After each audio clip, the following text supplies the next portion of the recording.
السلام عليكم ورحمة الله.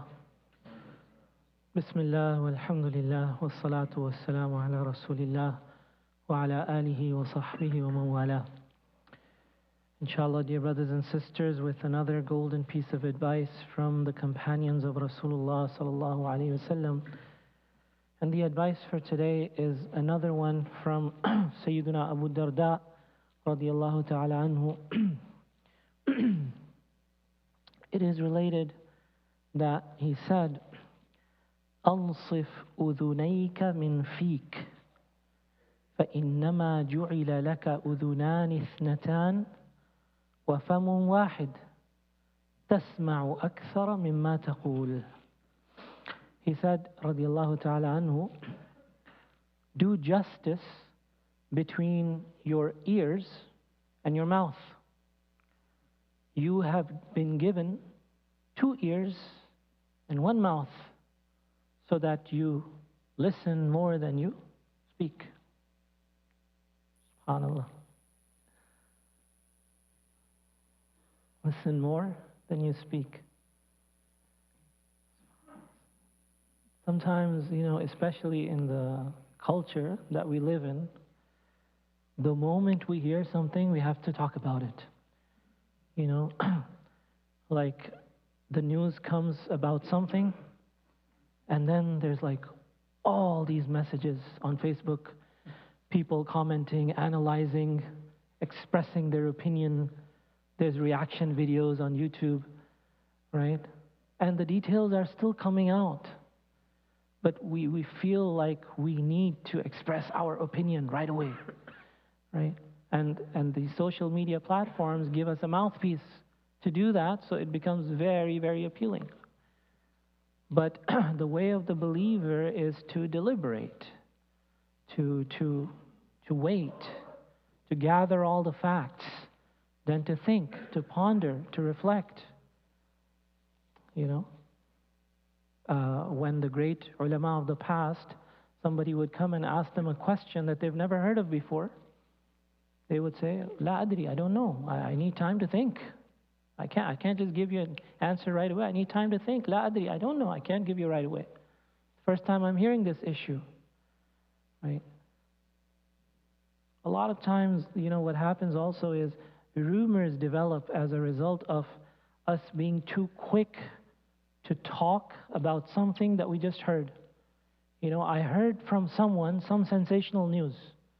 And though I go and I tell somebody else, and wow, really? They go and tell somebody else. No, I need to, okay, really?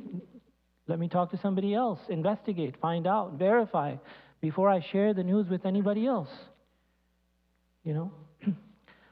So when we don't do that and we just share anything that we learn quickly, then it creates all kinds of rumors in the community, in the family.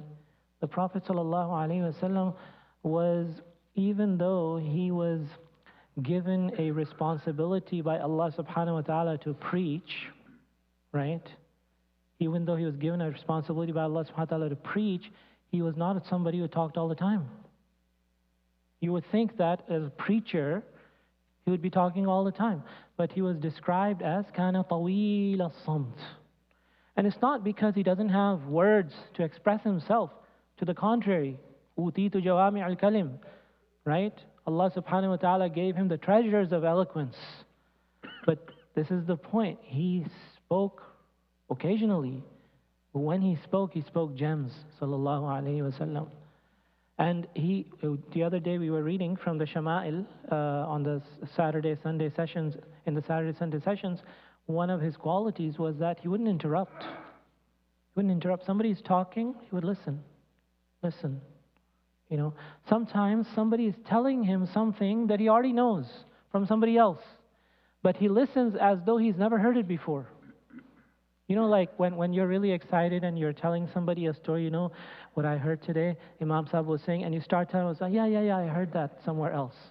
It just kills your excitement. You wanted to share with the person, but the person, I've heard this.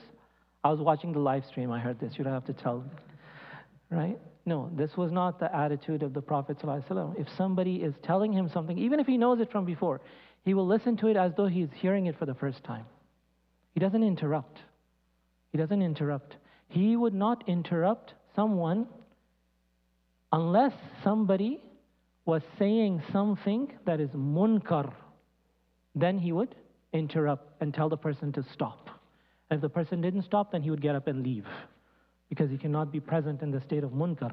But as long as that was not the case, even if somebody is talking in a way that's annoying him, that's irritating him, he will allow the person to finish, right? There's so many incidents of that. The famous one, when the people from Quraysh, they came to him and they gave him several offers. You know, if you want to be king, we'll make you king. If you want to marry a woman, we'll find you the best woman in Mecca. We'll give you this, we'll give you that. And the Prophet ﷺ listened quietly, didn't say anything until they finished all of their offers. And then he confirmed, he said, "Are you done? Is there more? Are you done? If there's more, I'll still listen." And they said, "No, we're done." And then he spoke, sallallahu alaihi wasallam. And what he said, everybody knows, right? We learned at Sunday school. If you were to put the sun in my right hand, the moon in my left hand, and ask me to give up this affair, I will not give it up, right? The point is that he listened. First he listened. He gave them a fair chance. But a lot of times when somebody is talking to me, especially if I'm having a disagreement with somebody, right? Somebody's talking to me, I don't even let them finish, and I have to interrupt. And if the person says, "Please let me finish, don't interrupt," then what will I do? I will close my mouth, but my mind is working, formulating the response. As soon as this person finishes, what am I going to say? So I'm not really listening then. I'm not really listening, because in my mind, I'm preparing a response. As soon as the person's finished, boom, I respond back. That's not listening. Give the person a fair chance. Listen to what they have to say. Maybe they're making a good point. Maybe they're making a good point. So, as Rasulullah sallallahu alayhi wa sallam said, "Man kana yu'minu billahi wal yawmil akhir, falyaqul khayran aw liyasmut." Whoever believes in Allah in the last day, either say something good or be quiet. And he also said, "Man samata naja." The one who is quiet is safe. The one who is quiet is safe. That's the general rule. But of course, the exception is in the face of injustice. In the face of injustice, we don't remain quiet. We speak out. May Allah subhanahu wa ta'ala make us among those who listen to the words of admonition and follow the best of them. Ameen. Assalamu alaikum wa rahmatullah.